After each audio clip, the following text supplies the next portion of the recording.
Bonjour à tous et bienvenue dans cette nouvelle vidéo. Alors on m'a demandé de refaire encore des vidéos sur les études de droit. Alors c'est avec un grand plaisir que je vous fais cette deuxième vidéo sur les études de droit. Donc la première, si vous voulez aller voir, ça s'appelle 10 conseils pour réussir vos études de droit cette année.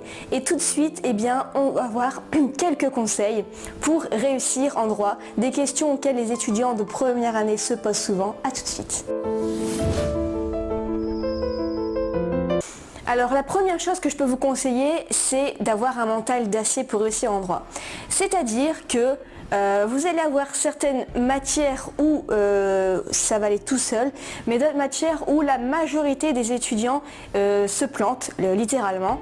Je pense par exemple au droit constitutionnel, donc c'est le droit public, où donc je sais que nous, la moyenne à l'examen, c'était de 5.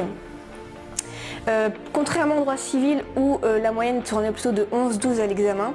Donc ne vous inquiétez pas si dans certaines matières vous vous plantez, vous avez de très bonnes notes parce que c'est comme ça, on a toujours des mauvaises surprises en droit. Il y a des matières qui sont beaucoup plus difficiles à réussir et ce n'est pas forcément de votre faute, vous avez fait de votre mieux, mais préparez-vous à avoir des mauvaises notes en droit et ça ne veut pas dire pour autant que vous n'allez pas réussir. Moi par exemple le droit constitutionnel, je l'ai repassé au moins 6 fois parce que j'étais en enjambement à chaque fois et je n'ai jamais réussi à valider le droit constitutionnel, donc ça a fini par se valider par compensation, mais donc passez à autre chose, ne vous focalisez pas sur une matière dont vous n'avez pas la moyenne, focalisez-vous sur les matières avec lesquelles vous pouvez compenser éventuellement les mauvaises notes. Donc le deuxième conseil, c'est que vous pouvez y arriver peu importe qui vous êtes. Peu importe que vous êtes fils de médecin, vous êtes fils d'ouvrier, peu importe que vous avez de la famille déjà dans le droit ou pas. Moi je n'ai personne dans ma famille, enfin je n'ai pas mes parents qui sont dans le droit, ça n'a aucun rapport. Je ne connais pas spécialement de personnes au-dessus de moi qui fait des études de droit, mis à part ma cousine, mais elle était pas encore dans la vie professionnelle quand moi j'ai commencé mes études de droit.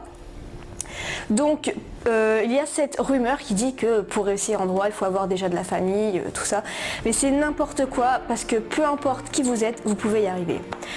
Ensuite, on va chercher à vous décourager parce que la première année, vous avez tout le monde, tous les étudiants qui sont là, donc vous avez certains pour la bourse, certains parce qu'ils ne savent pas quoi faire, et beaucoup de profs vont vouloir vous décourager, enfin quelques-uns bien sûr, hein, après ça dépend, mais certains profs vont noter durement parce qu'ils veulent faire comme une sélection pour filtrer les étudiants pour la deuxième année. Donc les étudiants les étudiants qui passent en deuxième année, c'est surtout ceux qui ont un mental d'acier et ceux qui ne se laissent pas décourager. L'intelligence, ça n'a pour moi pas grand chose à voir. Je connais parfaitement des personnes qui ont eu la mention très bien à leur bac, mais qui n'étaient pas assez courageux, qui n'avaient pas assez ce mental d'acier et qui ont échoué, qui ont redoublé, qui ont triplé, après qui ont abandonné les études de droit. Donc si vous avez le courage et la motivation, vous y arriverez. Ensuite, il faut se fixer des objectifs à court terme. Donc c'est-à-dire que votre objectif à court terme, ça va être par exemple d'avoir 13 à la copie que vous allez rendre.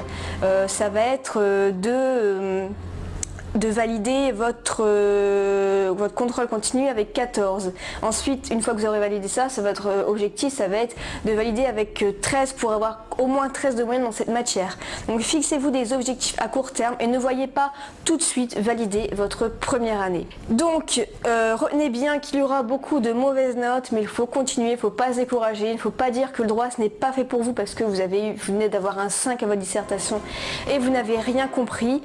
Essayez de demander au prof s'il n'y a pas assez de commentaires pourquoi ça n'a pas été, et si vous prenez le soin d'aller demander à votre chargé TD pourquoi ça n'a pas été et d'avoir quelques conseils, et bien tout de suite vous allez vous démarquer des autres, vous avez cette envie de réussir, vous allez avoir des conseils pertinents du prof, de la méthodologie du professeur, et c'est comme ça que vous allez progresser et réussir. Donc aussi, il ne faut pas avoir peur de la masse du boulot qu'on a en droit, parce que vous avez par exemple votre première plaquette de droit civil qui est épais comme ça, et ce n'est pas pour toute l'année, c'est seulement pour la première séance de TD. Vous devez lire tous les arrêts, vous devez faire une fiche d'arrêt. Ce que vous pouvez faire éventuellement, c'est vous mettre en groupe, même si parfois c'est interdit, vous pouvez partager les arrêts avec une autre personne dans votre promo. et donc ça vous fait moins de travail et il vous donnera, donc si vous faites interroger, ben, vous donnera votre feuille discrètement, vous l'envoyez par ordinateur, comme ça se voit pas du tout. Bon, c'est pas très bien, mais bon, c'est un peu... Je trouve que c'est un peu n'importe quoi de donner autant de masse de travail. Donc si vous en avez vraiment beaucoup, donc je parle plus de 10 arrêts à faire, partagez-les avec quelqu'un de votre promo. Et retenez-en l'essentiel, soyez bien attentifs à la correction et ça ira tout seul. Ensuite, on demande aussi quel bac il faut avoir fait pour réussir en droit. Eh bien, peu importe, parce que moi j'ai fait un bac ES. Donc bac ES, apparemment celui-là qui est le plus adapté pour faire des études de droit, parce que vous voyez un peu toutes les matières et apparemment c'est plus facile, enfin, je ne sais pas trop pourquoi, mais le bac L aussi peut être très bien approprié parce que vous écrivez beaucoup de dissertations, beaucoup de commentaires d'arrêt, et si vous avez une certaine qualité d'écriture, eh bien vous allez réussir parfois mieux que certains étudiants qui ont fait un bac ES parce que vous avez cette qualité rédactionnelle. Et ceux qui ont fait un bac S réussissent parfaitement aussi parce qu'en droit c'est beaucoup de la logique et en S vous êtes souvent logique et donc vous allez tout autant réussir. Vous pouvez très bien avoir fait un bac technologique aussi, pourquoi pas, je connais des personnes qui ont fait un bac technologique qui ont réussi leurs études de droit ou un bac professionnel ou peu importe, ou même si vous avez déjà travaillé, vous revenez faire vos études.